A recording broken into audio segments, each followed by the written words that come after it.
Olá, seja muito bem-vindo e bem-vinda. Meu nome é Pedro e hoje a gente vai explorar um pouquinho de como rodar essa solução aqui no Google Colab, que visa trazer aqui duas aplicações práticas de dois artigos científicos. O primeiro deles é o MESREG, que vai introduzir armazenamento de dados em banco de dados vetoriais usando uma análise por entidade para mitigar os efeitos ali de você ter entidades similares dentro de um banco de dados, ou seja, dados similares. E aí, na hora que você vai fazer um RAG para o modelo, esses dados virem ali juntos e não ter um contexto, uma relevância, uma coerência muito boa.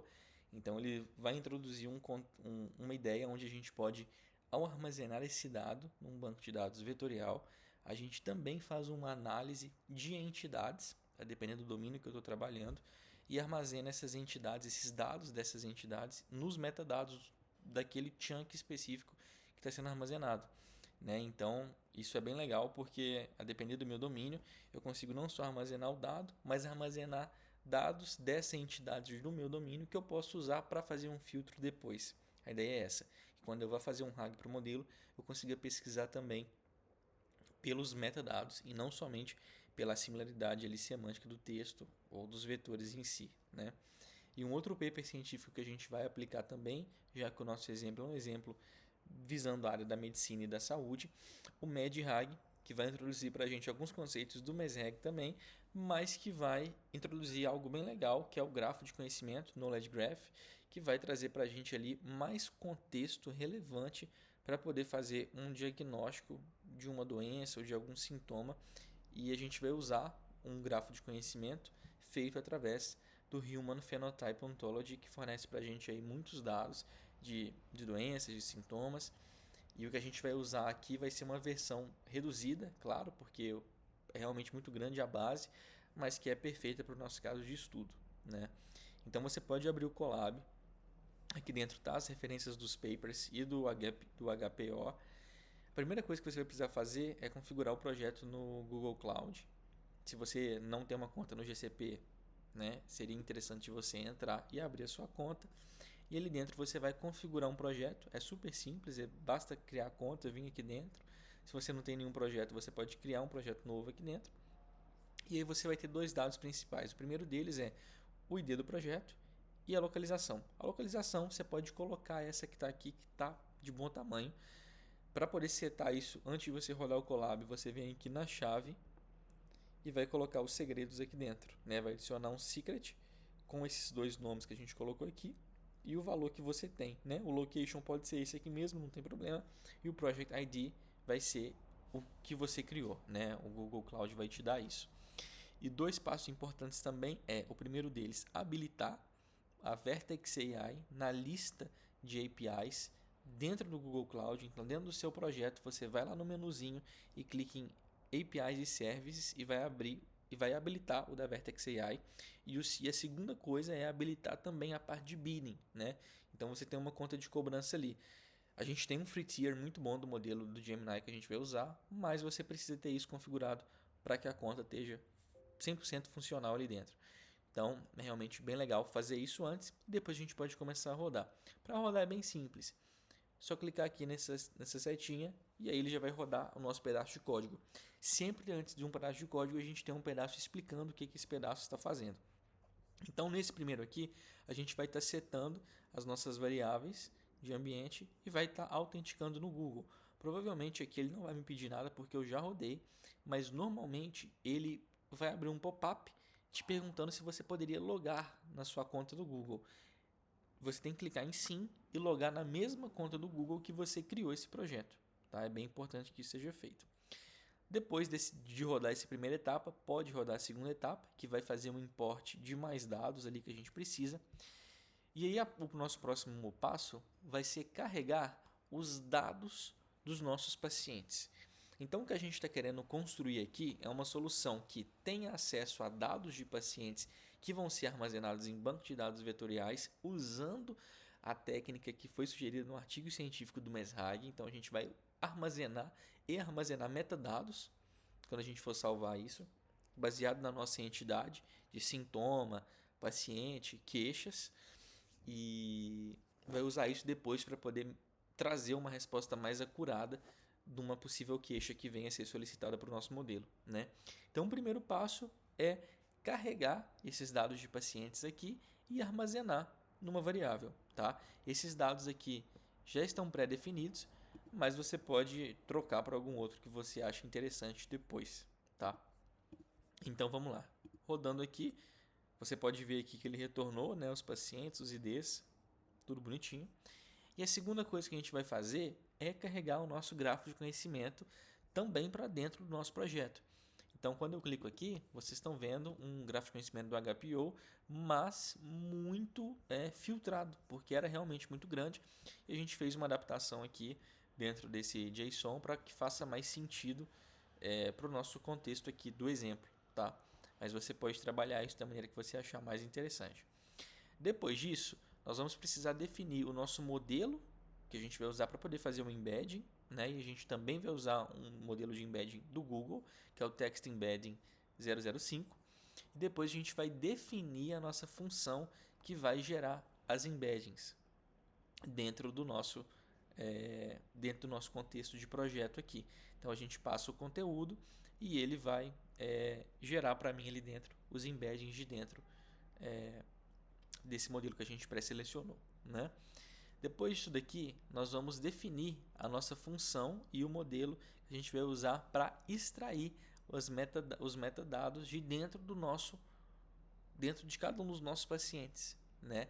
Então a gente vai analisar cada paciente que a gente está armazenando e extrair de cada um deles os nossos metadados, que vão ser os metadados da nossa entidade.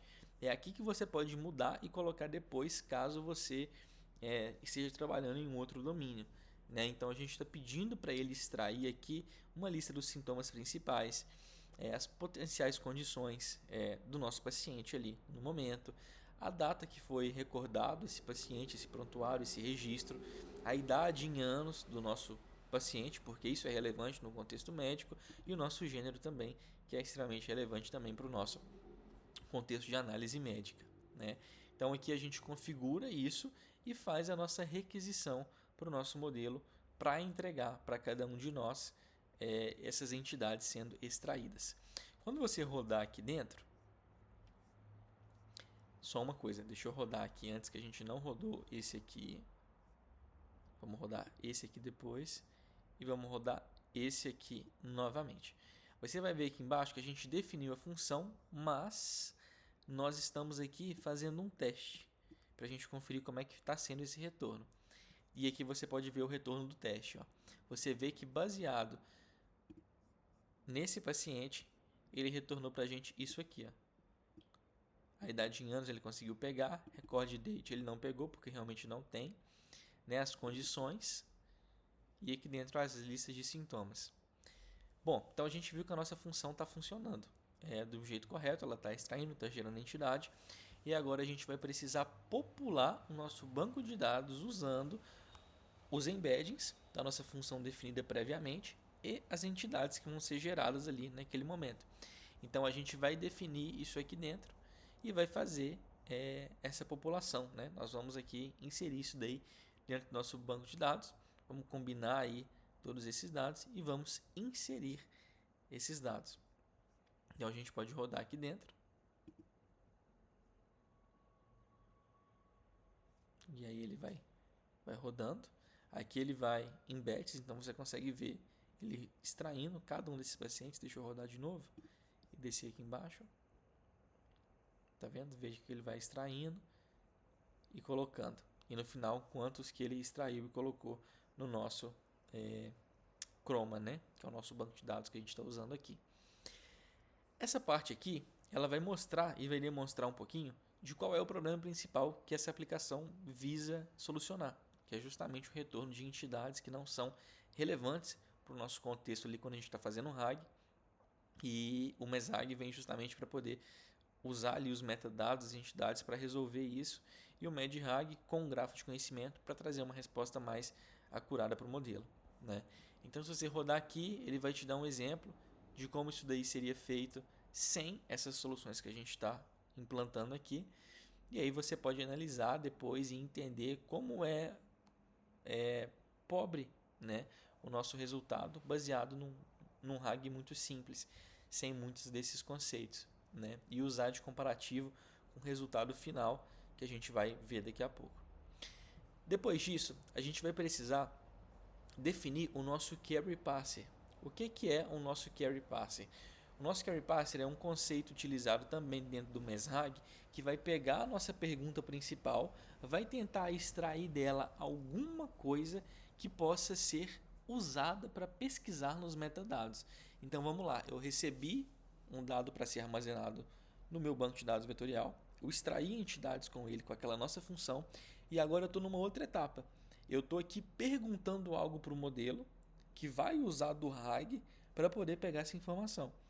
Só que eu preciso entender quais metadados eu posso adicionar nessa pesquisa para que eu tenha um resultado melhor.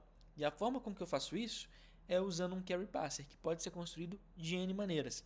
Mas aqui a gente está usando também um modelo para poder fazer esse parseamento, né? Para poder analisar a nossa query e ver se tem algumas coisas que ele pode retirar.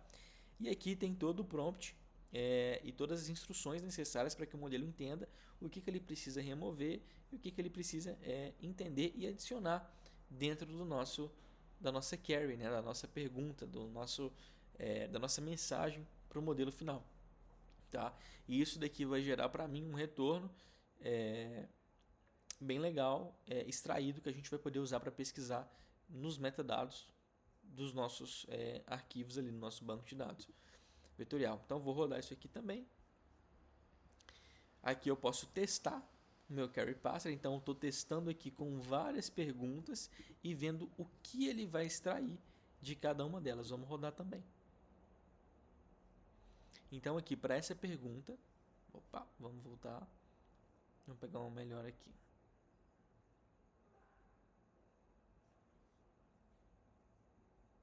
Vamos ver.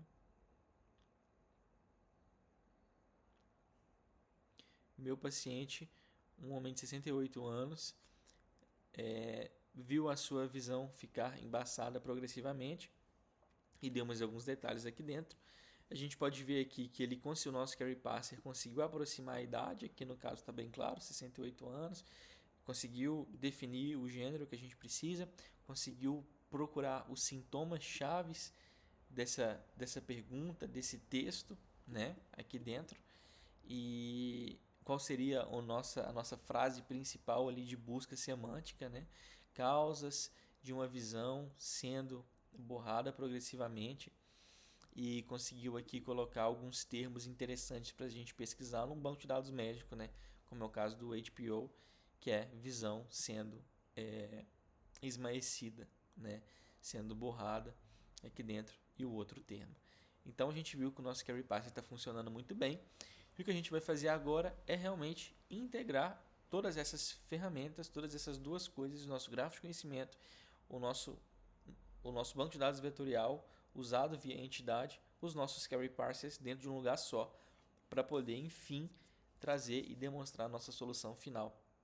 Né? Então aqui dentro eu posso colocar para rodar, só para a gente ter isso daqui definido, mas vocês podem ver aqui que a gente define várias funções auxiliares para cada um desses contextos que nós vamos usar, para cada uma dessas partes que a gente precisa definir, né? Um dos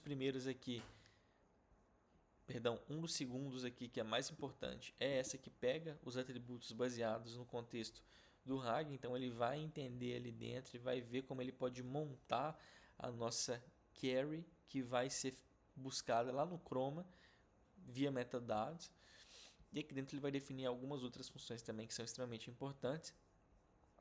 E, enfim, a análise final sendo feita nessa última função, que processa uma query dada usando todos esses conceitos aqui dentro, tá?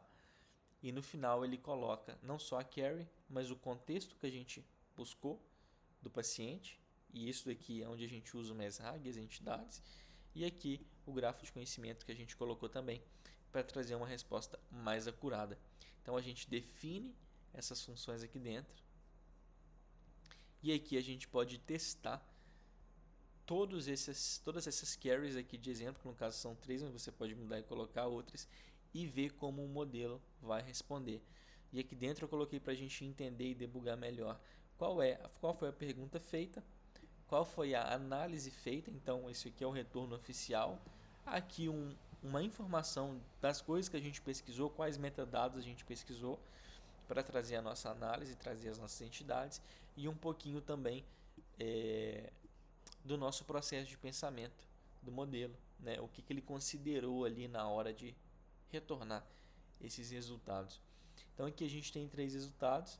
Depois você pode entrar, testar, colocar mais e ir brincando de acordo com o que for mais eficiente e fizer mais sentido para você.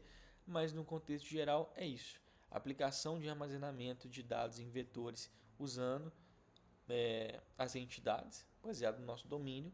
Grafo de conhecimento quando a gente fala de saúde, né? E voltando, usar um query parser para passear a nossa pergunta final para o modelo, tentando extrair a entidade para a gente poder pesquisar nos metadados. E no caso de saúde, usando ali dentro o grafo de conhecimento para complementar o nosso RAG principal e trazer uma resposta mais acurada. Espero que tenha feito sentido e que você consiga aplicar isso dentro de alguma empresa, dentro de um projeto pessoal ou então dentro de algum projeto de pesquisa mesmo. Sugiro que você leia os 2 papers, porque existem conceitos muito mais profundos que você pode aplicar também, mas tudo vai partir desse meio e desse fio da meada que a gente construiu aqui dentro desse Colab. É isso.